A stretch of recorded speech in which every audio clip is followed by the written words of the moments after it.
Hoje nós vamos continuar a história O Segredo de Emília. Meu nome é Jorge Israel, bem-vindo ao canal Sementio. Vem comigo!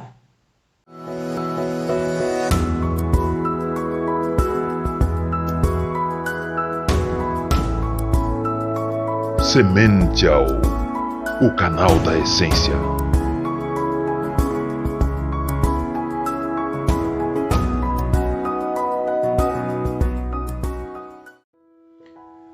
No capítulo anterior, Emília, viúva, estava com seu falecido marido em corpo astral num mundo paralelo. Você está lembrada? Pois é, ela percebeu, junto com Hermínio, os dois em corpo astral, perceberam um casal lá no interior da Argentina. Percebeu que aquele casal dormindo eram eles mesmos. Mas o cordão de prata, conforme explicado no outro capítulo, o cordão de prata dela não terminava no seu corpo astral que estava ali observando. Apesar de que o de Hermínio, sim, terminava. Saía do corpo físico e ia até o corpo astral. No dela, não. Saía teto acima. Ah, você ficou curioso, né? Senão nem teria voltado aqui para assistir a continuação disso. E então, cheia de ansiedades, Emília pergunta a Hermínio: aqui eu tenho outro corpo astral? Sim, cada corpo físico, onde e como quer que esteja vivendo, possui seu próprio corpo astral correspondente. E podem ser muito parecidos ou muito diferentes, porque o corpo astral é muito mais plasmável. Bem, eu estou vendo que meu corpo físico aqui é praticamente uma réplica do meu corpo físico na Terra, afirmou Emília. Sim, mas se você observar, verá que existem algumas pequenas diferenças, disse Hermínio. Este corpo é um pouco mais alto e pesado, mede 1,65 m e tem 59 quilos. Além disso, aqui você é canhota, mas na Terra não. Sem contar que aqui você é praticamente analfabeta. Mas essas diferenças não importam nem um pouco, porque aqui estamos juntos e podemos desfrutar do nosso amor plenamente, minha amada. E esta foi apenas uma das muitas experiências que Emília passou a ter com seu amado Hermínio a partir de 1967, quando ela começou as suas primeiras viagens astrais. Agora, vamos voltar de novo ao ano de 1972, onde a narrativa dessa história começou lá no primeiro vídeo, que a gente daí deu uma paradinha e fez um flashback para 1967 para explicar como que ela começou suas viagens astrais. Mas lá em 1972, onde a narrativa da história começou, a gente estava comentando no primeiro vídeo que ela fez aquele agradecimento a Deus de mãozinhas postas, você está lembrado? E logo em seguida, ela se enfiou embaixo das cobertas e dormiu rapidamente, porém, continuou consciente mesmo com o corpo dormindo. Você está lembrado que foi explicado isso lá?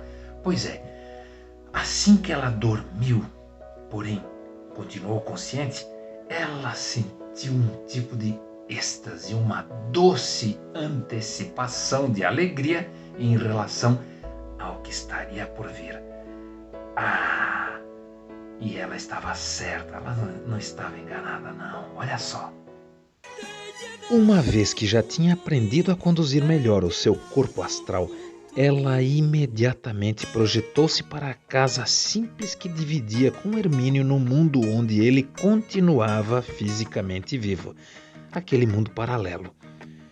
E esperou seu próprio corpo astral de lá afastar-se daquele seu corpo físico para, só então, aproveitar para inserir-se com suavidade nele, ajustando-se como uma luva sendo vestida por uma mão de dentro para fora, enquanto a vibração se acomodava. Olha só que malandrinha! Ela, entre aspas, roubou o corpo da sua outra versão no mundo paralelo. Ai, ai, ai! Levou menos de 1 minuto para que ambos os veículos de expressão do seu ser se alinhassem, enquanto Hermínio deitado e bem acordado, a observava feliz e satisfeito de poder desfrutar de 2 versões de Emília, pois ele já tinha sido apresentado para esta segunda versão. Olha só que malandrão esse cara. Começaram a se beijar apaixonadamente e passaram umas 2 horas amando-se com um terno desespero, até que ambos caíram num profundo sono de satisfação e alegria que reverberou por universos inteiros, afetando positivamente tudo à sua volta, como só o amor bem vivido e expressado costuma fazer. De qualquer maneira, não era frequente que Emília e Hermínio consumassem seu amor desta forma, não, em seus corpos físicos. Ambos já viviam tão inerentemente um no outro que nem precisavam estar juntos fisicamente para sentir que se continham um ao outro, sem contar as inúmeras outras maneiras através das quais podiam consumar seu amor nos níveis mais elevados dos seus seres. Pois olha só que danadinhos esses dois, hein? 2 moleques safadinhos. Veja só, deixa eu fazer um resumo aqui para você entender melhor o contexto. Vai sair um livro inteirinho só sobre as aventuras de Emília, sobre os segredos de Emília. Uau! Um livro fantástico, está sendo preparado. Mas eu vou agora fazer um resumo dessa história. Olha só, Emília começou suas viagens astrais depois de ter ficado viúva. Lá em 1967 as viagens começaram. E ela, depois de algum tempo, começou a encontrar o marido. Mas levaram alguns anos até que ela realmente dominasse essa estratégia. E chegou um ponto onde ela já conscientemente podia definir para onde iria. E nessa última narrativa agora, que eu narrei há pouquinho, ela definiu que iria justamente encontrar ele lá no mundo paralelo, onde havia uma outra versão dela.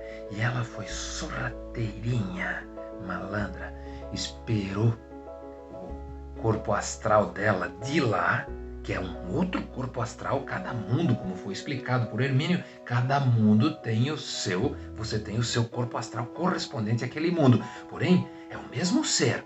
Você transita entre tudo isso e por isso muitas vezes você tem os sonhos malucos, você entra nas experiências dos seus outros eus. Aquele outro eu também é seu, também é você, administrado por uma parte mais alta sua.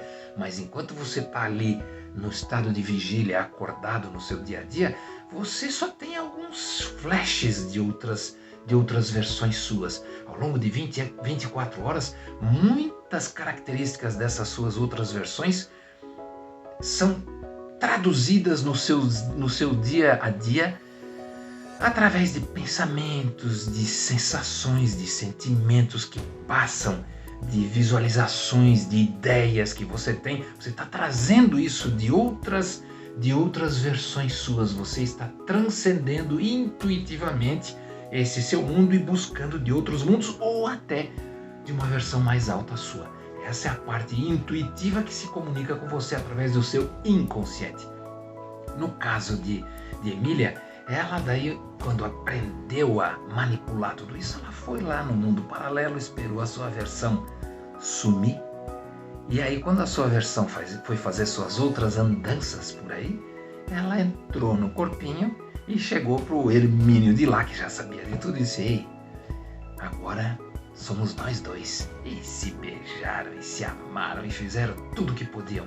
Afinal de contas, não existe essa questão de traição num nível cósmico. A única verdadeira traição se chama autotraição, como eu ensino aqui no meu livro Manual do Homem Apaixonado, onde está essa história de Emília.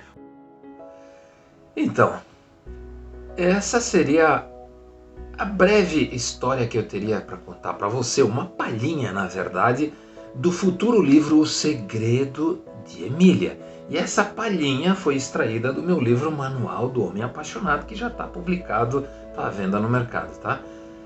Chegou ao fim. Como é que é? Triste? Não. Frustrado? Eu entendo, eu conheço essa história inteira, é maravilhosa, tá? E é claro que ela causa essa sensação na gente de querer ouvir mais, porque é muito diferente desse nosso mundo físico aqui, né? E essa outra realidade também faz parte do nosso ser. Você não gostou que eu terminasse já, né? Eu senti, tá bom, eu entendo a sua frustração. Eu conheço a história inteira, eu sei o quanto ela é linda e inspiradora. Vamos contar mais uma palhinha? Tá a fim de ouvir? Tá a fim de saber como que os dois se conheceram, Emília e Hermínio, aqui no mundo físico, em pele e osso? Como foi o encontro dos dois jovenzinhos que de repente sentiram que algo maior impelia um ao outro, ou seja, a sobrenaturalidade também existe aqui no nosso mundo físico, sim, é só prestar atenção. Tá afim? Vem comigo mais uma vez, vamos? Emília havia conhecido o marinheiro Hermínio Luján Fuentes, de 22 anos, quando ela tinha 18 aninhos e cursava o primeiro ano de formação docente em Buenos Aires, minha querida Buenos Aires. Era 1960 e o rapaz encantador, mas muito tímido, gaguejava enquanto tentava pedir algo para comer na confeitaria onde Emília já se encontrava saboreando empanadas, medialunas e suco de laranja. Para quem não sabe, aqui no Brasil, medialunas são meias luas, ou seja, metade de uma lua, que são os croissants, que em francês significa crescente, lua crescente, que também é meia lua.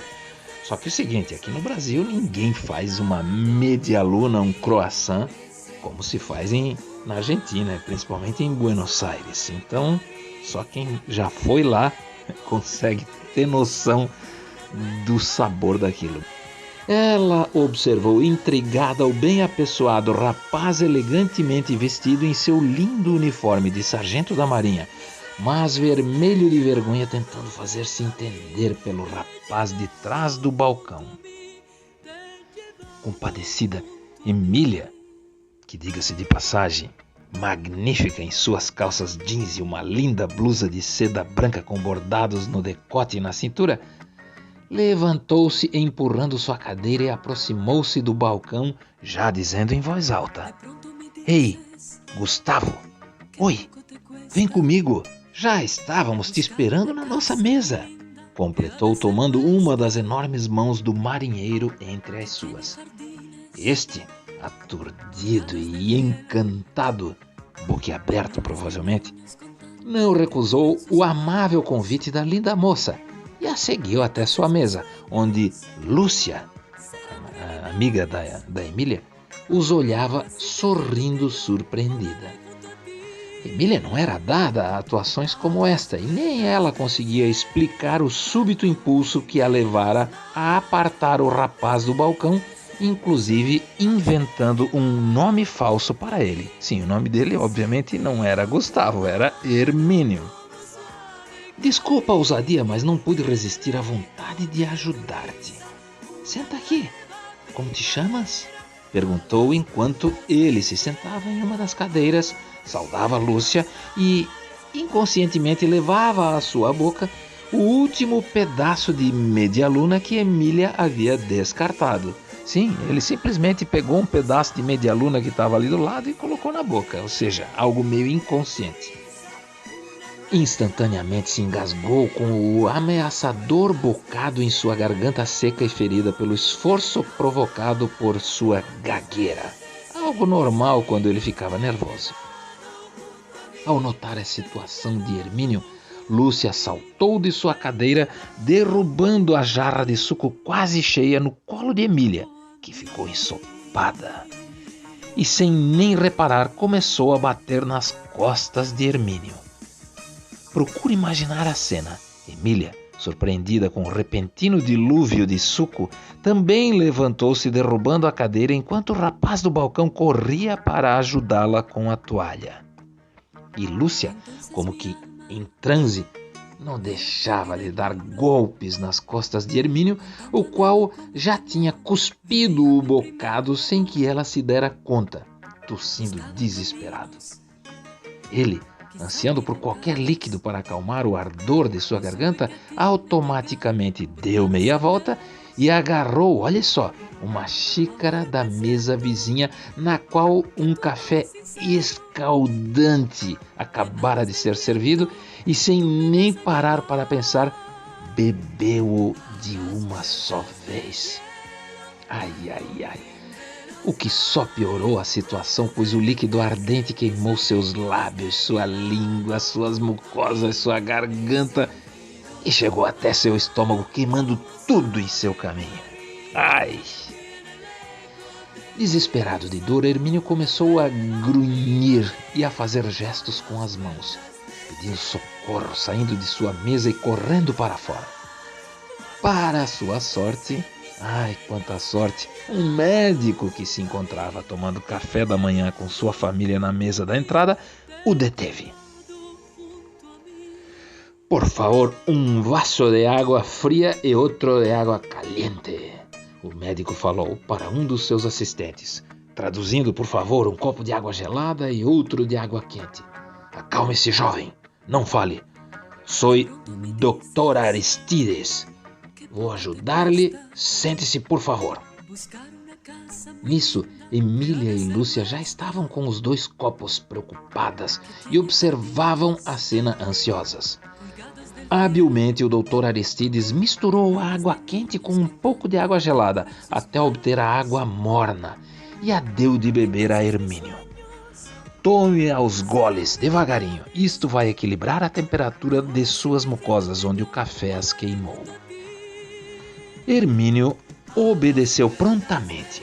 Enormes gotas de suor emanavam de sua testa até seu pescoço. Estava em total silêncio, arrependido e envergonhado. O doutor continuou pedindo-lhe que comprasse leite de magnésia e misturasse com um pouco de leite morno, fazendo gargarejo várias vezes por dia, e que também evitasse comidas geladas ou muito quentes. Sem proferir uma palavra, Emília novamente tomou o rapaz pela mão e o levou até sua mesa enquanto Lúcia saía para comprar o remédio. Os jovens se olhavam profundamente e Emília pediu: "Te importas que eu continue te chamando de Gustavo?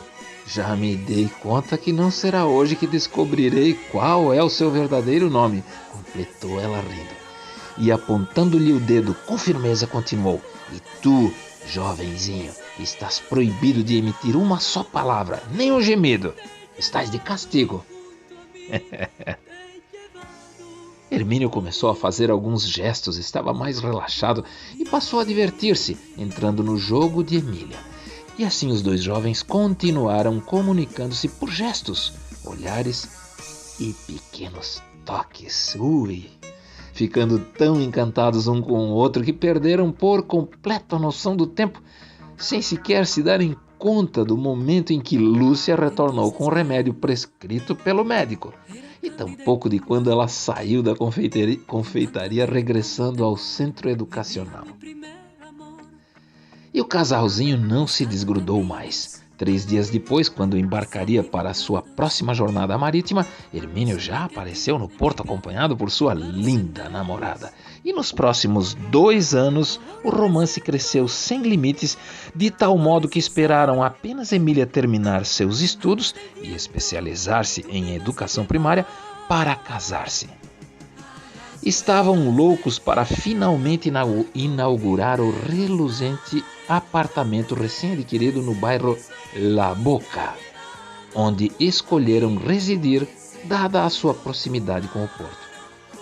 Depois da breve lua de mel de 1 semana, durante a qual mal saíram de sua casa, Hermínio voltou a embarcar já como tenente, e Emília começou seu trabalho em uma escola primária próxima de sua residência. O prazer de trabalhar com o que adorava e o amor que dava e recebia de seus pequenos alunos eram um bálsamo que acalmava em parte a saudade que sentia por seu marido em seu coração, o qual passava em média 90 dias em alto mar e voltava para casa para descansar por 28 dias. Ao completar 1 ano de casados, Hermínio surpreendeu sua linda esposa com um presente dos sonhos. Olha só que lindo! Um cruzeiro de luxo por 30 dias por lugares belíssimos e mágicos que Emília nem imaginava visitar um dia. Essa foi a verdadeira lua de mel do casal, e ao término da qual, feliz da vida, Emília regressou grávida. Olha só! Ela se sentia em total estado de graça e, apesar do mal-estar físico típico de sua condição, sentia que não poderia estar mais feliz e realizada. Lamentavelmente, 6 semanas depois, lhe trouxeram a infeliz notícia de que seu amado esposo falecera inesperadamente durante uma furiosa tempestade, enquanto heroicamente salvara muitos de seus subalternos. Emília sentiu que caía e caía interminavelmente em um abismo negro e tenebroso, o qual lhe devorava todos os sonhos, as forças e a própria vida. De repente, nada mais importava ou tinha qualquer sentido para ela. Dona Francisca se mudou para seu apartamento. Dona Francisca era a mãe dela, para cuidar dela, mas apesar de seus esforços e amor de mãe, Emília não conseguia sair da pesada angústia e acabou perdendo o bebê, algo que a mergulhou em uma depressão ainda mais profunda e duradoura. Terminou a história? Terminou, né? Aí você vai dizer assim pra mim, poxa, mas vai terminar essa partezinha, só uma parte da história, vai terminar essa parte com uma situação tão triste assim? Triste na perspectiva humana. Porque se um dia você vier a conhecer a história completa de Emília no livro que será lançado, você perceberá e saberá que os dois, na verdade, combinaram antes de nascerem na Terra que um dos dois partiria antes para meio que forçar, entre aspas, um deles, que permaneceria aqui, no caso Emília, a desenvolver canais de comunicação com essa parte cósmica no sentido de trazer, de resgatar essas lembranças, enquanto no estado humano aqui encarnada, para que ela pudesse abrir uma nova dimensão do ser aqui na Terra. Ela está ajudando num processo maior, os dois vieram para ajudar. Então o Hermínio partiu mais cedo, conforme previsto, mas ela, enquanto humana, não sabia que isso ia acontecer, não lembrava, na verdade, tá? E ficou muito triste e tudo mais, tal. Só que algum tempo depois você virá saber no futuro, quando será contado no livro, que ela, um belo dia, toda deprimida e triste, vai acordar nos braços do marido, que vai levar ela para dar um passeio e mostrar que a ideia de que alguém morre é só uma ideia humana. A gente, enquanto humano, esquece desse outro lado do nosso ser. Mas a Emília veio mostrar isso e mostrar o quanto é real, acredite você ou não, tá? Então, eu aguardo você, com relação a Emília, aguardo você lá no livro, em breve.